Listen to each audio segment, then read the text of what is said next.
जय श्री राम। आज की जो वीडियो है वो रिलेटेड है to the amendment in e invoicing under GST. ठीक है, तो ई इनवाइस कब से एप्लीकेबल होते हैं? अगर आपकी एग्रीगेट टर्नओवर एक्सीड कर रही है 5 करोड़ से in any preceding financial year from the financial year 17-18 till financial year 24-25 means 17-18 से लेके फाइनेंशियल ईयर 24-25 इन बीच के किसी भी साल में एक बार की आपकी एग्रीगेट टर्नओवर 5 करोड़ से ज़्यादा होगी तो आपके ऊपर ई इनवाइस एप्लीकेबल होता है। अब बैलेंस शीट में टर्नओवर आपकी अलग आती है, जैसे एफडी का इंटरेस्ट भी होता है, सेविंग का इंटरेस्ट, नॉर्मल इंटरेस्ट हो गया, एफडी का इंटरेस्ट, इंटरेस्ट और इनकम टैक्स रिफंड, कोई आपने शेयर्स बेचा उसका आपको कैपिटल गेन हुआ, ठीक है, कोई आपने एसेट सेल किया उसके ऊपर आपने शॉर्ट टर्म कैपिटल गेन हुआ, शॉर्ट टर्म कैपिटल लॉस हुआ, सिक्योरिटी सेल करने पर प्रॉफिट लॉस हुआ, ठीक है, बहुत सारी इनकम आती है। लेकिन हमने यहाँ पे 5 करोड़ की जो लिमिट है वो दी है एग्रीगेट टर्नओवर, मींस जो जीएसटी में टर्नओवर रिपोर्ट करते हैं वो वाली टर्नओवर अपने को लेनी है। ठीक है, मान लो जीएसटी में आपकी टर्नओवर 4.5 करोड़ की है, आपने बैलेंस शीट में आपको 1 करोड़ का एफडी का इंटरेस्ट मिला हुआ है, जीएसटी में 4.5 करोड़ है, एफडी में 1 करोड़ है, वैसे 5.5 करोड़ पर ई इनवाइसिंग एप्लीकेबल नहीं होगी, क्योंकि एग्रीगेट टर्नओवर का मतलब क्या है, जो हम जीएसटी में रिपोर्ट करते हैं।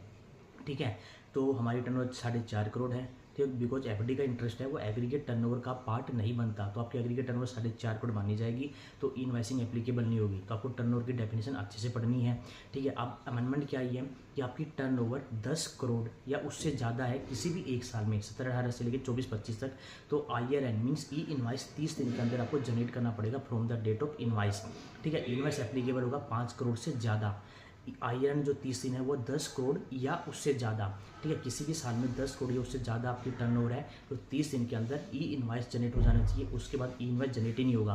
बाई चांस अगर हो गया तो ये प्रैक्टिकली अभी स्टार्ट हुआ है ना, ये कंसेप्ट 1 अप्रैल से मैंडेटरी हुआ है, तो मेरे हिसाब से तो ई इनवाइस जनरेट ही नहीं होगा। अगर हो गया तो IRN नंबर इनवैलिड माना जाएगा, वो आपका ई इनवाइस इनवैलिड माना जाएगा। ठीक है, तो उस केस में वो क्या है ना 30 दिन के अंदर करना पड़ेगा। 30 दिन एक्सपायर हो गए तो नया इनवाइस बनाओ, फिर नया इनवाइस बनाते ही 30 दिन के अंदर ई इनवाइस बना लेना।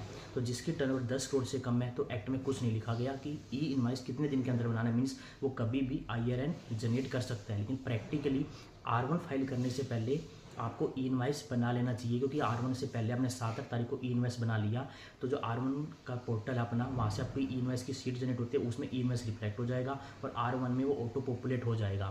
तो 10 करोड़ उससे ज़्यादा है 30 दिन के अंदर बनाना है, अदरवाइज आपको नया इनवाइस बना के नया फिर आपको ई इनवाइस जनरेट करना पड़ेगा। और 10 करोड़ से कम है तो R1 फाइल करने से पहले आप ई इनवाइस बना लेना, जो कि आपके लिए प्रैक्टिकली अच्छा रहेगा। ठीक है, तो यही आज की वीडियो थी। Thank you. जय श्री राम।